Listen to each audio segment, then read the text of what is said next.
Hi everyone, welcome once again to Uncle Yeow and the Singapore Story.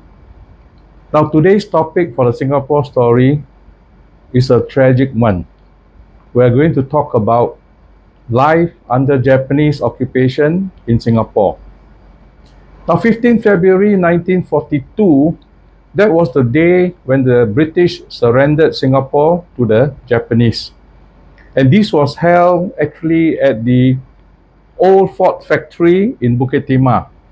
Today, that factory now is a museum that depicts the surrender of Singapore. Now, 15 February 1942 was a sad day because it was a Sunday. It was also the first day of Chinese New Year. So suddenly, no more Chinese New Year. That Sunday today is now known as Black Sunday. Nowadays, 15 February every year, we mark Total Defense Day. So Total Defense Day is actually to commemorate the fall of Singapore to the Japanese. But do you know, 15 February every year at 6:20 p.m. sharp, the SCDF siren will sound 3 times. Why does it sound 3 times at 6:20 p.m. sharp? Because that was exactly the time when the British signed the surrender document, the unconditional surrender of Singapore to the Japanese. Thereafter began 3.5 years of Japanese occupation, the most tragic and darkest period in our history. Why? Like LKY said, the Japanese soldiers of that time, they were all very cruel. So today we're going to discuss a bit more about the atrocities, all right, and torture methods that the Japanese used during the initial days of the Japanese occupation. Now, in an event known as the Suijing Massacre, more than 50,000 Singapore Chinese died at the hands of the Japanese. What is the Suijing Massacre? Suijing in Mandarin is Suijing. Suijing means to cleanse, to purge and to cleanse. Purging and cleansing. Now the Japanese at that time were particularly dissatisfied, or they hated the Singapore Chinese. Why do they hate the Singapore Chinese? Because they say the Singapore Chinese are the ones who actually donate money, send money back to China for China to fight Japan. So they took it out on the local Chinese. What they did was they set up checkpoints, screening checkpoints. So if you pass by and if you are a Chinese male, able-bodied, chances are they will ask you to board a lorry. And then the lorry will take you to the beach where you will be shot. Now in that way, more than 50,000 Chinese, especially males, were murdered, were executed. Not only that, some of them, before they shoot you, they actually make you dig your own grave first. So that's how cruel the Japanese were. Also, the other torture methods that were used, these were actually captured by our local artist by the name of Liu Kang, all right, who is actually the father of Liu Taike, our first chief architect of HDB, CEO of HDB. Now, Liu Kang actually recorded in 36 illustrations, cartoon illustrations, of the various methods of torture that was used by the Japanese.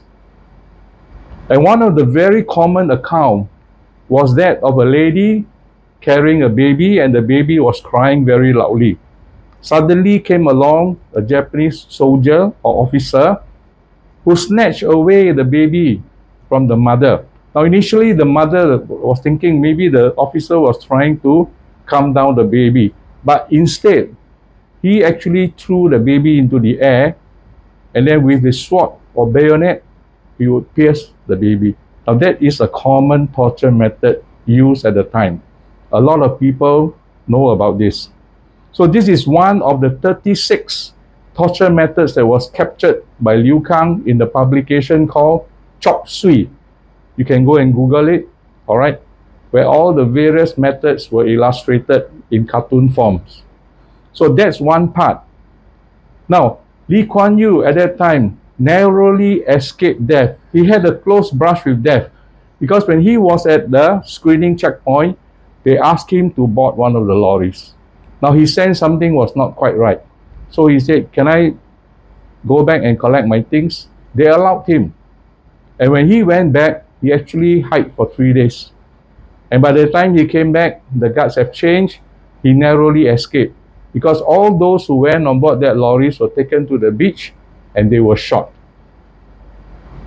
Another thing that is only came to light way after the war was actually the Japanese setting up a bio-warfare lab, a germ lab in Singapore, known as OCA 9420.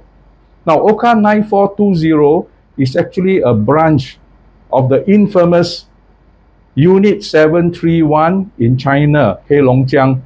That was where the HQ, where they started the bio-warfare lab or germ warfare lab. Now, OCA 9420 is a branch. And where is it? Well, it was set up at the College of Medicine in Singapore, Singapore General Hospital. Today, College of Medicine General Hospital is now home to the Ministry of Health. How ironic. But at the time, people working there, even all the Singaporeans, they didn't know that it was actually a bio-warfare lab. They thought that the Japanese were actually trying to discover new cures for common ailments, common diseases like malaria at the time. Little did they know that what happened was the Japanese were experimenting by using rats. What they do is they infect the rats with bubonic plague. And thereafter, they will put, once the rats die, they will put fleas to feed on the dead bodies of the rats. They then collect the fleas into huge, giant glass jars. Now, a full glass jar, they will then ship to China, where they will airdrop it over places like Chongqing. Now, one glass jar can kill up to at least 3,000 people. So imagine how deadly it is. It is actually even more deadly than our COVID-19. So that is the part. Fortunately, nothing is known of that, whether it has harmed any local Singaporeans. Now, this OCA 9420 biolab germ warfare only came to light much, much later after the war is over. So this is something that we should be well aware of, the atrocities, all right, and the kind of cruelty that the Japanese military exhibited during Japanese occupation. Now, Japanese occupation, everything not enough, all scarcity, no food, no nothing. What the people had to eat were all tapioca, sweet potato leaves, and that's about it. And they have to grow their own. After a while, they just have to cope. So life was very, very difficult. Now imagine a few years back when we had the COVID-19 circuit breaker, all right, lockdown, everybody suffered, right? Imagine if it were to be Japanese occupation, it will be 100 times worse. So this is what we have come to know about Japanese occupation, which is why today we are reminded that we should never ever go to war. And we should always be prepared so as not to be conquered by anybody and worse still, occupied by somebody else. That's the reason why we have national service, why we spend so much on defense, which we will be talking about in one of the later episodes. So for now, if you like what you're hearing about the Singapore story thus far, do like, subscribe, and share. This is Uncle Yeow saying thank you very much. This is signing off. Adios.